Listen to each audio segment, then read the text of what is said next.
Welcome to another episode of Contemplating Resonance. I'm your host, Matt Stine, and I am so glad you're here with us today. As you know, this season we've been diving deep into stories of religious trauma. We explore how it shaped the lives of our guests and the ways that they've found healing. I'm really excited to have these conversations. Today, we are joined by Ariele Lanning, also known as Divine Rebel Rising on social media platforms. She is a deconstruction coach, an evidential spiritualist, and someone who helps deconstructing Christians find their intuition, overcome fear, and take their lives back. Ariele, welcome to the show. Thank you for having me. I'm excited to be here with you and discussing this.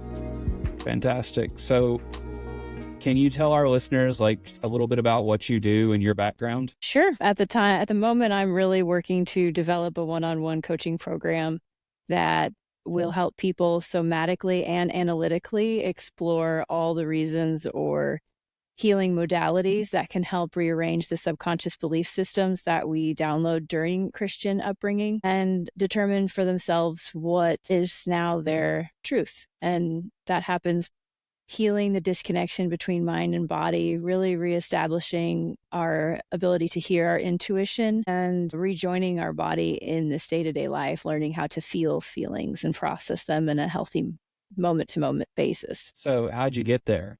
What inspired you to go that direction with your work? I definitely never ever thought I would have ended up here.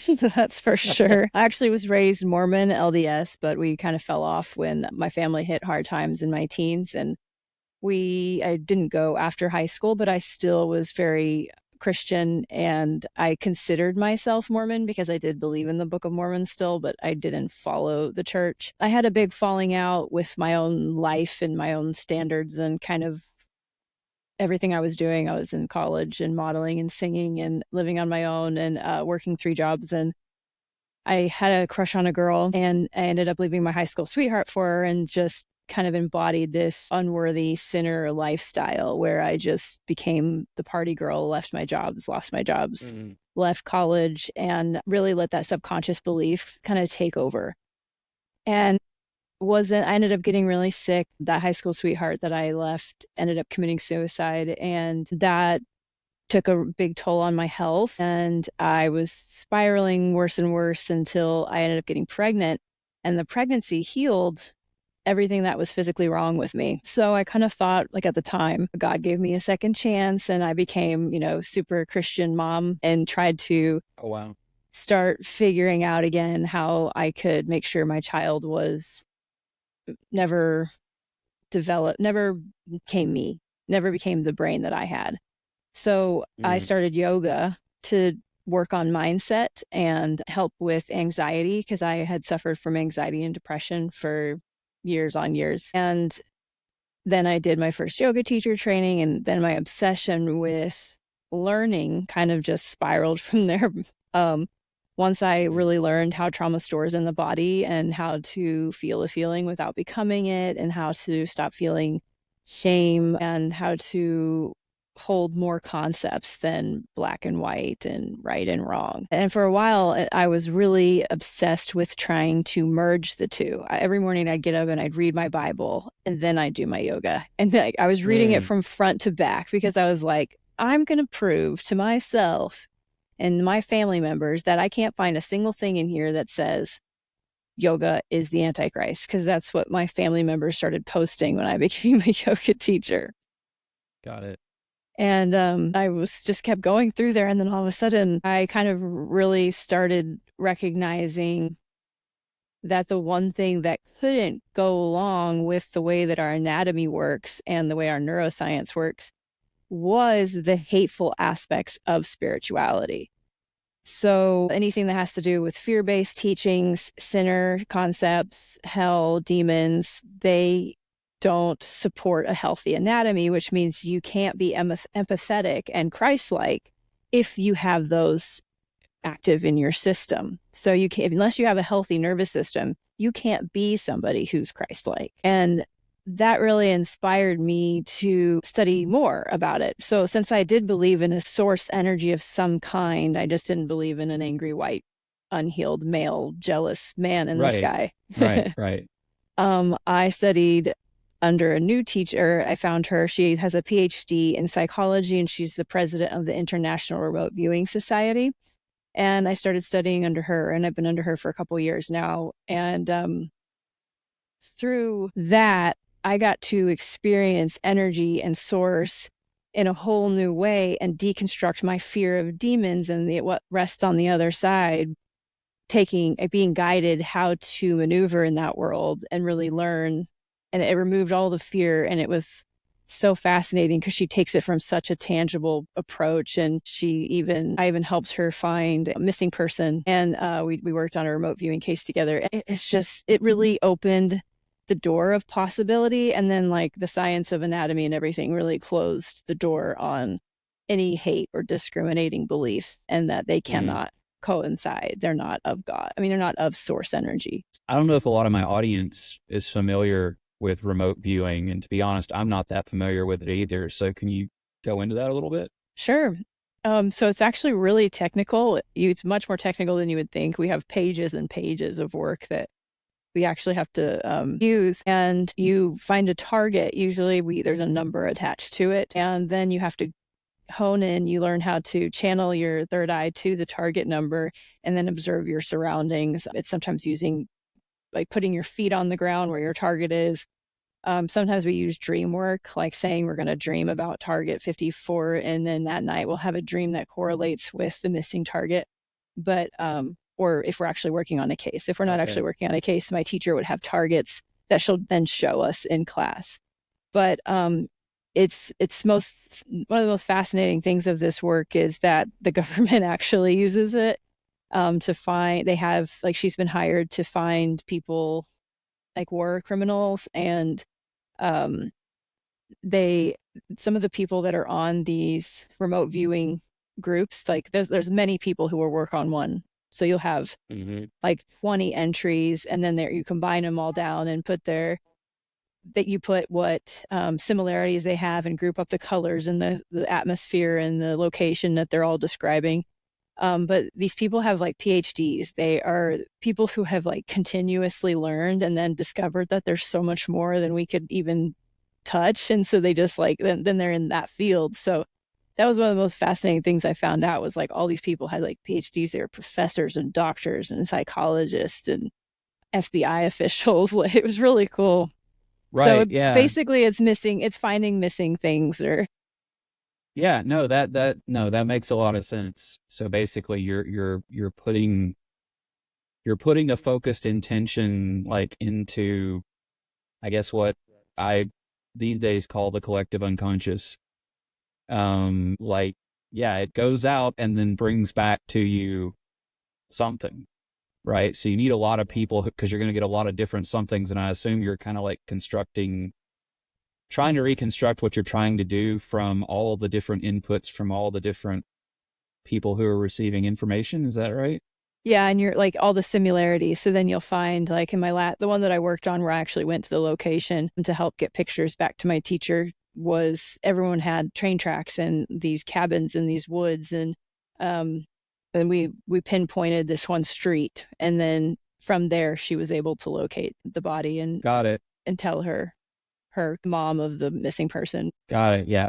I want to say this exact thing like showed up in something that I was reading very recently, but was not called remote viewing. And it's like, so as soon as you start, I was like, oh yeah, I know this. I just didn't know it was called that. So very cool. Very cool. But like, so I'm gonna backtrack a little bit earlier, because like that's, kind of, it feels like this is the kind of stuff that you found on the other side of basically the deconstruction and emotional processing and rewiring of yourself. Then all of a sudden it's like, oh, there's all this stuff out there. Before we got to that point, you told us a lot about your background, but, specifically, like, I guess from a religious trauma perspective or a purity culture perspective or whatever road we want to go down, how was that a part of that, basically, things that made your nervous system not healthy that you had to heal from? Like, what was the religious component to that? Because you said Mormon church, but we could, I'm sure, dive 1,000 different ways into that.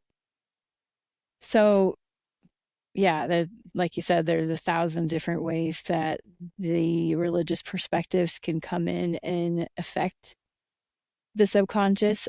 For me personally, there was a couple of really huge things and then a lot of sneakier things, such as self-worth and self-doubt. And I became a person who was always trying. I was never comfortable anywhere doing anything because I didn't know even know what I wanted. So I was always trying to like, well, what does everybody else want to do? What are we supposed to be doing? How does a mom dress? How does a Christian present themselves? What do they say in this situation? It was like always this role that was never obtainable. And it was like just my whole life, basically always trying to just fit this role of the person that I thought that I was supposed to be. So that was just this one underlying current of discomfort constantly, which then illuminated that I never knew what to say because I didn't know what anyone wanted to hear yet. So I was also trying to be like, what do they want to hear? And then I was so disconnected from my body. I was very prone to dissociation in any way or possible. Like I was the tough girl who could take it.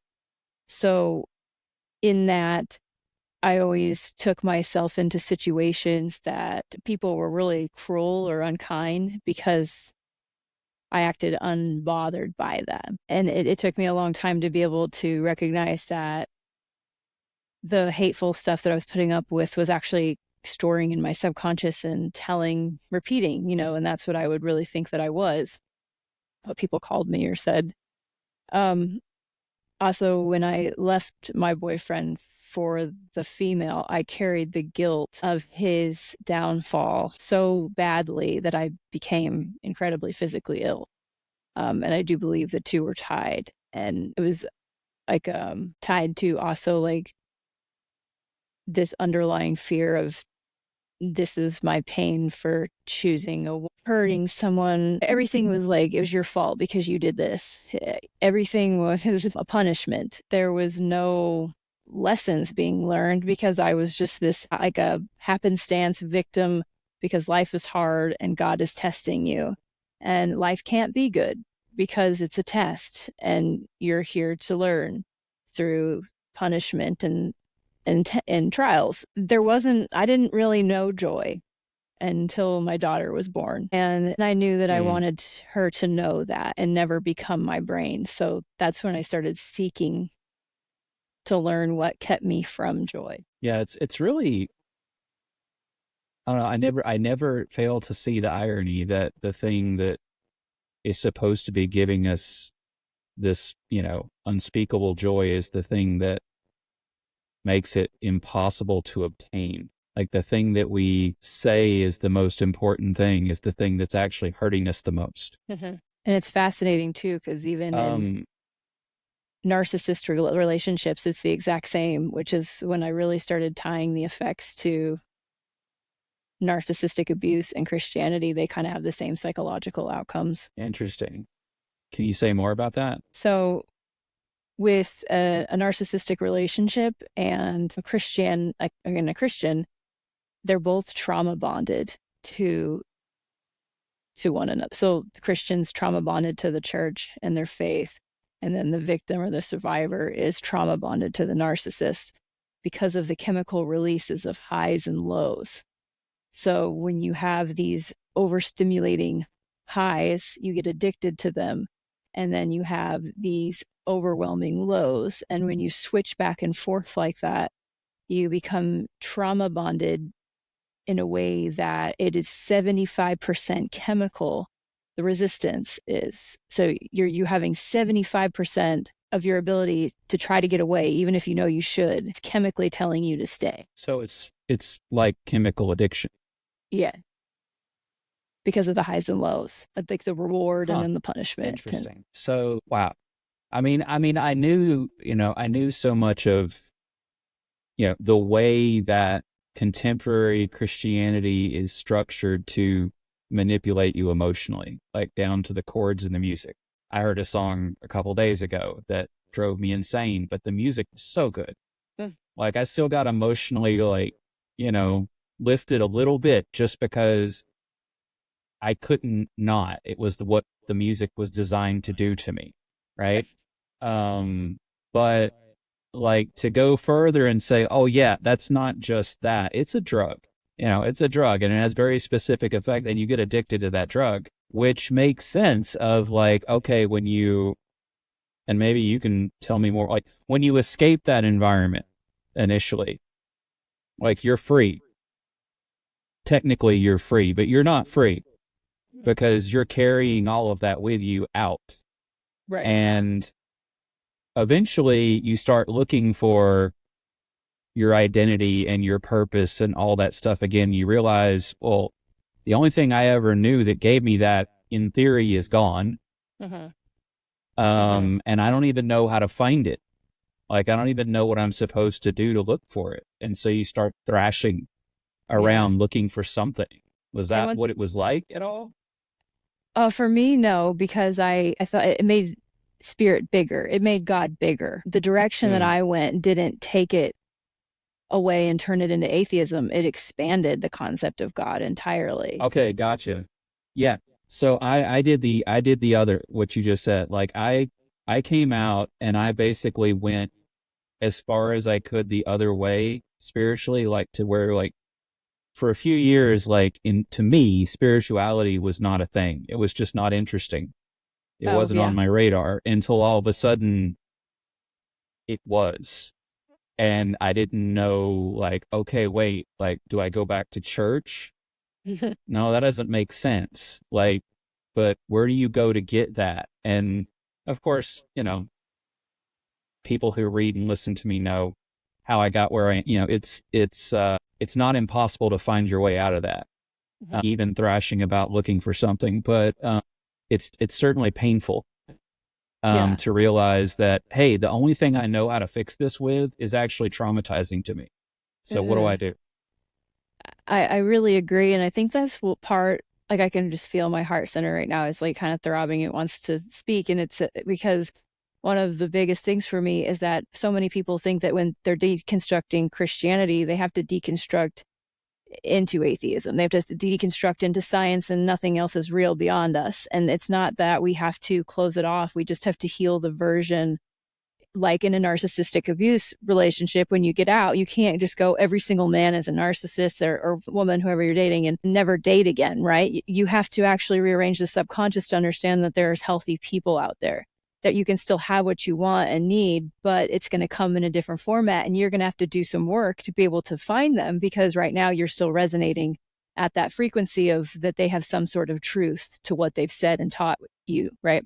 In the same way, you escape this relationship, like you were saying, and you take this subconscious beliefs that they've instilled in you, and then you have to heal once you leave the Christian church, and they're so traumatized by this concept of God that you have to heal that and then expand what you view it as. Or, I mean, you don't have to, but if that's the direction that brings you joy, that's what I want to help people do and possible. And I mean, I even went through a period of time where I was angry because I had finally kind of announced, I guess, subtly that I thought Christianity and the ways, a lot of the rules in the Bible, a lot of the Bible was toxic to some Christian family members. And then I had 2 miscarriages. They blamed the miscarriages on my deconstruction, and being that miscarriages were like 2 of the most painful experiences I've ever had. And they sitting here like, oh, well, when I found the Lord, he made me fertile. And, once you find your way back. And I was just like, fuck that. Like, I don't even want a God who's going to punish me that way to teach me a lesson. If that's your God, I don't want him. Like, it pushed me away for a while. And then again, even though I had already had this connection to source, I had to still, we say in my community, like, onion layers or traumas are like onions. Like, you heal back a layer, and then a while later you come back and you heal a new layer of the same trauma, and you come back and heal a new layer. So I had to kind of come back again and heal this, what I didn't even know was so wounded to source energy, because I was still getting this angry male punished sense. I don't know. I was still had that subconscious belief in there, I guess. It showed me that it was still there if I believed them or felt pain when they said that he was punishing me. Does that make sense? It's kind of a yeah. Like if that was truly healed, whatever that means, then that wouldn't have bothered you. Right. It wouldn't have hurt so Is bad or made that me so yeah, mad. right. You would just like, oh, you can be aware of it, you can see it, but it's like, okay, I'm okay because I processed that. That's not God to me. That's Right. not source to me. That's not anything to me. That's just a, you know, pick, the meme of the week. It's that level of meaning to me. It's just a thing that someone else has sent. Now to them it may not, but and to your point, like you don't have to like once you've healed, then say, okay, well now I'm gonna go find my own new conception. You might just be okay to just be healed and go about your life. That works for you, great. Nobody's saying that, but there are a lot of us saying, well, I believe there's something more. It just doesn't look like that. Mm-hmm. And I want to know the real thing because the real thing seems to be based in A, love, but Mm-hmm. B, like all the stuff that makes us healthy, right? Mm-hmm. Physically, You're right. emotionally, mentally, whatever. It's like, oh, well, this stuff just works. Like, I mean, if you're in this constantly like what is it? Like hyper aware, hypersensitive state, you're always like trying to be this ideal that you can't be. Like you're not even having to be you know actively traumatized by another human because you're traumatizing yourself based on like reinforcing that thought pattern over and over and just rehearsing that in your mind. And so like how can you be healthy when you're doing that to yourself? Like to me it's just obvious. Like listening to you say it, I'm like, yeah. But yet we're not breaking out of it, at least not as much as I wish we were. Yeah. Globally, It's like, as a human race. Yeah, absolutely. I agree. But as we know, it's like it's such a journey. So I understand why so many people are so terrified of even, you know, considering it, especially when you've been taught to reject and stay away from anything that brings you to curiosity. If it goes one step Yes. outside of the box, you're chemically wired to be like literally your prefrontal cortex will shrink and your survival instincts take over just because you see something you don't understand. That's how like scared they are of new things, like we were. So people always say I'm shaming them. I'm like, I'm talking from my own experience. I was the same way, it was me too. Yeah, absolutely. Absolutely. I mean, I am the person who would like pick up a book in the bookstore and check to see which Bible translation they used for Me their too. quotations because if it wasn't like, pure enough, then no, this book is worthless. This person uses like the Message translation or something, like they're not a real Christian. Like Yeah, I did all that shit. I I did was I too. you know I did years of leaning into being the best Pharisee I possibly could be. And by best Pharisee, I mean like the caricature of it that you get in the Gospels. Now these are just really mean guys who happen to have religious power and are, you know, full of it because of it, right?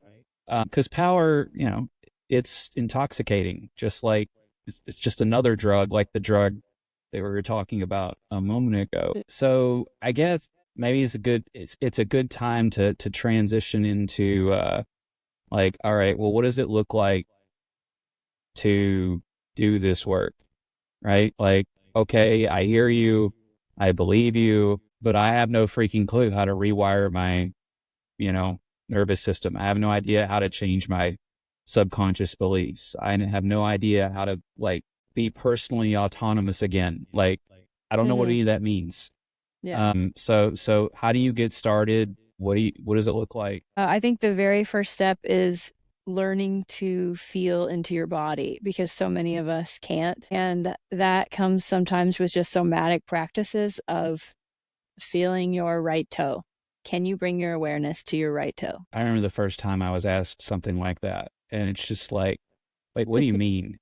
Like to be aware of my, like, yeah, I mean, I was disembodied, like unconsciously disembodied for years. And the work that I did only serve to reinforce that, because I spend most of my time sitting in a house by myself on the computer talking to people over Zoom. Like, when I was doing that before it was cool, when everybody went home during COVID, and then everything changed in the workplace. But like, yeah, this is what I've always done, at least as long as I can remember now. It's been like more than 15 years. And I realized one day, I was like, I have no freaking clue like where my body is, what my body is, how my body is. I'm so out of touch. Like, I'm so in here, to the point that I was like, reading books where like some guy uploads his brain into a computer and doesn't have a body anymore. I'm like, yeah, that sounds pretty good. I'm like, okay, the fact that I think that sounds pretty good means something's very wrong. And so like, I actually went out and found an embodiment coach. Like, Cool. I don't know how to get in touch with my body. I don't even know what that means, right? Yeah. So, but I know that I need to, because this just starts spinning out of control. And I'm like, oh, because you're never grounded. That's why, right? Like, you don't have any grounding, and like, you're just, you don't, you Little feel top like you're heavy. falling. You feel like you're falling, right? That's, it's kind of the sensation that's like, this just constant craziness going through, and not really being, I'm here right now. Like, that used to be like, well, you mean, of course I'm here. No, no, really, like, are you there? Like, Right. do you feel it? Can you tell where you're touching the earth? Are you like, can you feel the energy, or like around you? Like, all of those things, like, we would speak casually about that stuff, but like, do you really truly, like, okay, yeah. And then I started getting in touch with that over time, just through little bitty things, like just what you said. Like, hey, can you feel this? Okay, can you feel that? Now let's scan your whole body. Like, the first time I scanned my whole body, I was like, that's weird. Right. Yeah. So, okay. So start with embodiment. Mhm. And you started with, like, what else about awareness is, So then once you can kind of start feeling into the body, you can start tracking beliefs. So you can actually recognize when you're triggered. And in that moment that that trigger comes up, you can find it in your body, describe it, give me a color, a texture.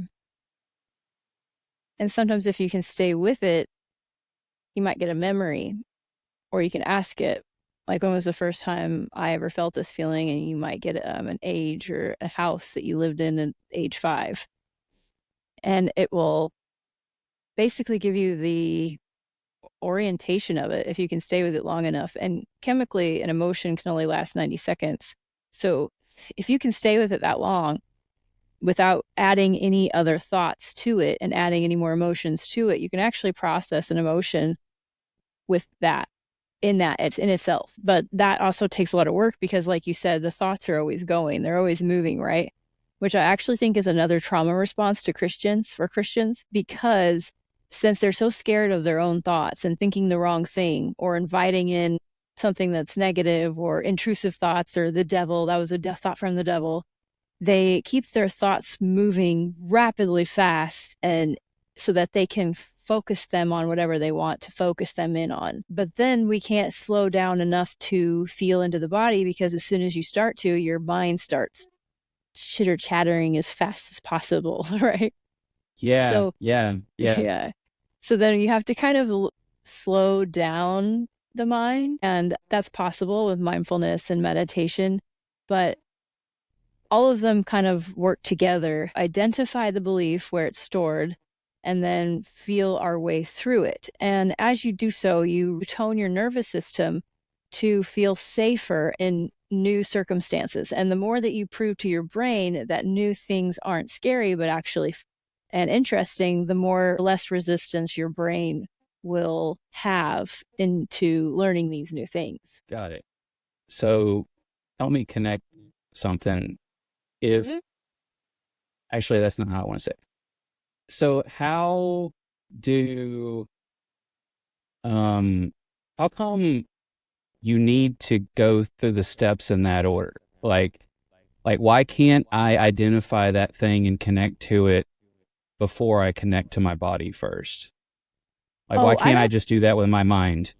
Oh, I don't think there's an order that has to be done, but I Oh, do okay. think that some people can't connect to their own feelings at all yet. Like if you put something, if they held their hand out, there are studies where if someone put their hand out and you put, what do I got right next to me?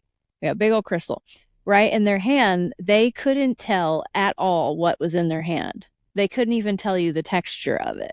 So there are some people that are so disconnected that they wouldn't be able to even find a feeling. So it really just depends on the person. But I mean, a lot Okay. of people probably could start off with what you were just saying, but like somebody who's got harder time, like have been really, like, maybe a little bit more of a disconnect, something from, an essay or a childhood essay where they're very disconnected from the body, that might take a little bit longer. We'd want to start with a conscious movement, a conscious breathing practice, yoga, Vipassana meditations, certain ones that bring you into the body. I mean, I personally, that's how I would work with it. I don't think there's any one right way to work for anyone though. Sure. Right. No, 100%. Um, okay. Yeah. No, that helps me. Like, so it's not so much like, okay, you're definitely need to do this, then this. It's like, okay, what is the degree to which you are able to locate emotion? If the Yeah. answer is zero, not at all, you have work to do before you can even do that step. But if he's like, okay, yeah, where does that feel? Oh, I feel it right here. Okay, maybe we can work from there, Oh, absolutely. without Yeah. necessary. Got it. Got it. Okay, cool. All right. So we're in touch with our body. We have, and I like all the things you said about kind of sitting with that feeling and basically interviewing it, hmm for all practical purposes, like, and seeing what you get in return. And then maybe you pull on that thread. So eventually you get somewhere. You Mm, don't have to know what caused it either. Sometimes you can. You'll know exactly, and it'll all just like go like bing, bing, bing and light up. And then other times you'll just feel the energy of the emotion and feel it releasing, maybe cry, or you'll feel like a tingly burst kind of got thing it. from that spot. So how do I know, and I know that done is not really a thing, but how do I know that it's like, okay, I've done this work and now I'm ready to move on to maybe something else? What would the something else be? Just, well, I guess I'm probably not processing the same emotion forever. Yeah, Maybe not. no. I don't know. So No, eventually, yeah. okay, is like, okay, is it the next thing that triggers me that I'm dealing with? I go through that process again, or like, how Yeah, do I you know it's like, okay, I'm kind of healthy now and I can start like growing into something else? Like that point where you said that, like, now this actually expanded my view and now I'm going into all these other things. Like, seems like there's a pivot point there that you got to, like, I feel like I'm simultaneously always doing both. So I think you could do okay, both. If your perspective is open enough to be like, maybe there are truths that I don't know yet, you can be doing both at the same time. got it. So at the you like, because I think the healing journey is an never ending one. We're never at a point where we're like, hallelujah, all my past traumas are gone, and now I can work on my clairvoyance because the trauma's gone. Is everything can Got it. Yeah. develop and heal at the same time, like we're just kind of going up together, beat piece by. Yeah, yeah, yeah. I mean, what is it? People have said it's like it's not a cycle, it's like a spiral, an upward spiral, Mm-hmm. Mm-hmm. right? Yeah. You're going around the same things, but every time you go around, you're like growing a little bit, and you're growing a Yeah, little bit more. You're making a absolutely. new onion. Um, Yeah, yeah, and the um, process even with the chakras, like how they talk about going up the chakras for awakening, right? And you start with the root chakra and you yeah, kind of spiral through the sacral, and then once you've healed like roots, foundation, and then sacral creativity, and then your solar, your power, and then heart, and then throat, and then third chakra, and then seventh. You actually go back down when you learned the process of surrender. So as you're learning to surrender, you actually kind of start with the crown and surrendering that, there's a higher something, a higher source, even that's if our connectedness to our high self, and knowing that our highest desires actually align with our highest purpose, and then trusting that. And then once you can do that, then you drop down into the intuition and you start to learn how to trust the intuition a little bit more. And then you learn how to trust your voice. But the root is actually the last one in surrender, because it's the hardest to usually surrender over your materialistic safety, right? As a human being, because our right, right. survival.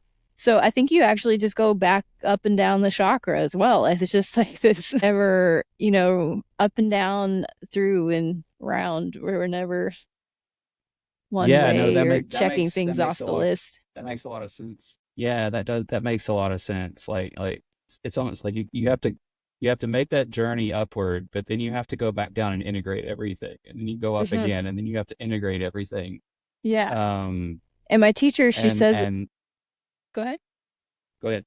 Oh, I was just going to say, my teacher, she says you have to wake up, clean up, and grow up. You can't just wake up. Like we have so many people who wake up and they do a bunch of, I don't know, mushrooms or something, some kind of psychedelic, and then they think they've done all this spiritual work and that they're all enlightened and they're had an ego death and the ego's gone and they're forever ready to go. And it's just not that way. You wake up and then you got to clean up your trauma and you got to grow up and you got to become the person who can touch the empathy in your heart. So it's an ever going process. You don't just wake up. Yeah, and then you get the opportunity to wake up to something else. Yeah, over and Like over. Yeah. you've grown to this level, and it's like, okay, now you never could have woken up to that before. Like you weren't Hmm. ready. Absolutely. I mean, I see this happen all the time. It's like knowledge, teaching, whatever will show up, and it's like, okay, I get this, but if you'd showed me this 6 months ago, a year ago, 2 years ago, I wouldn't have been able to deal with it, right? Because Absolutely. it's like shows up when you're ready for it. Very I'll cool. go back and look at things that I looked at before that I didn't fully understand then. And I'm like, wow, I really get it now, like on a tissue level. Yeah, yeah, for real. So, okay, we've covered a lot of ground there.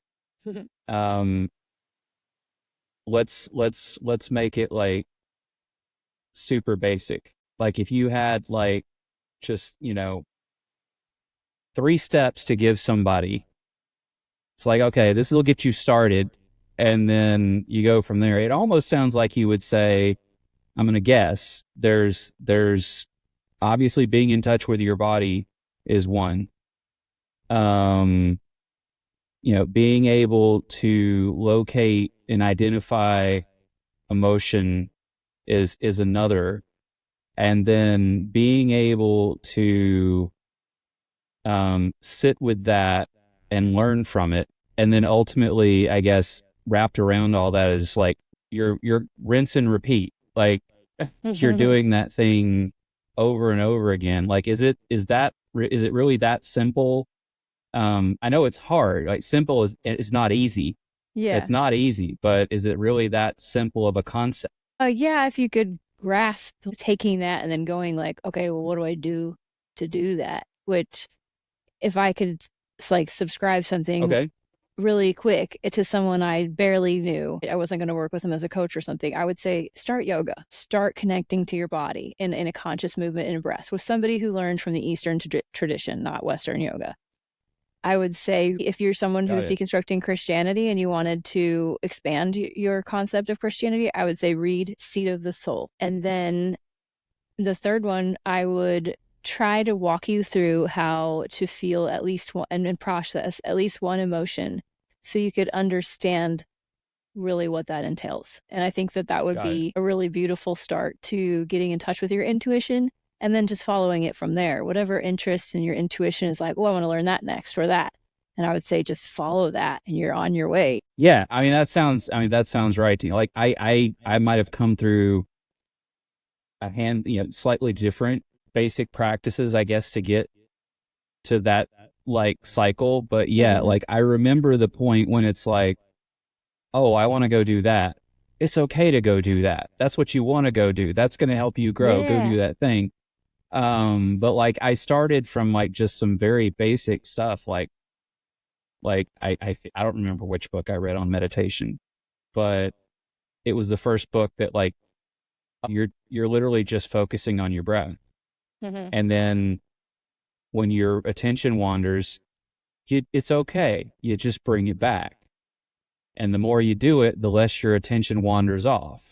Mm-hmm. And eventually you can do it for longer, and eventually you can do it for longer. It's like, okay, I know how to do something where I get a little bit better every time I do it. Yeah. All right, cool. So like it made that simple for me. Wasn't easy. It took me a long time to get to where I could meditate for 10 minutes. like lots of practice. Did you start with guided? I actually didn't. Like, Oh, I wow. backed my way into guided meditations. Oh, Like, okay. I didn't realize guided meditations were like real meditation. Like, somebody fixed me later Yeah, I always and tell people said, to start no, with no. that, because then if I your also mind is like, busy, I was yeah, gonna say, if your mind is I say I busy, also, you just use the guide, you just repeat the guided meditation voice in your head as it goes. So then you give your inner narrator something to do. So that's one way to I have train. also this app. I forget what it's, Mesmerize. And it's basically just, I mean, it's psychedelic images that like, but Oh, like cool. you just stare at it and like you're just like basically looking at this thing and watching it. And if you get bored with it, you can flick it. You can scroll through like infinite number of these things, and it's got music and it has guided meditations too if you want that. But for me, it's just like, oh, I have something to focus my. All right, I'm staring at this thing. I'm watching it go. It gives me something to do. Oh, cool. Like I also like fidgets. Like I bought a rosary, just to give me something to do while I was meditating. I'll just like kind of go through the beads on it. Like, and once I kind of figured out, oh, it's about something that, stimulates you enough to keep that little narrator busy, but that works for you. Like, I think is the key thing, because the same thing doesn't work. There are things that I tell people I do. They're like, I could never do that. And there are things they tell me that I could never do. So you find the thing that works for you, right? But yeah, like I backed into all that stuff. Like I thought that you had to I thought meditation was what this, I forget who it was, but what this Buddhist monk wrote. Like, this is what it is. And I mean, at some point, maybe it was. But like, yeah, I did it on hard mode. Yeah, for sure. Yeah. What was the book that you mentioned again? Seed of the Soul. I think it's by Gary Zukav. Gary. It's somewhere around here. I'll look it up and. Okay, cool. I forgot his last name, but it's a I'll really look it good up one. and put it in the notes. Cool. What is the elevator pitch for that one?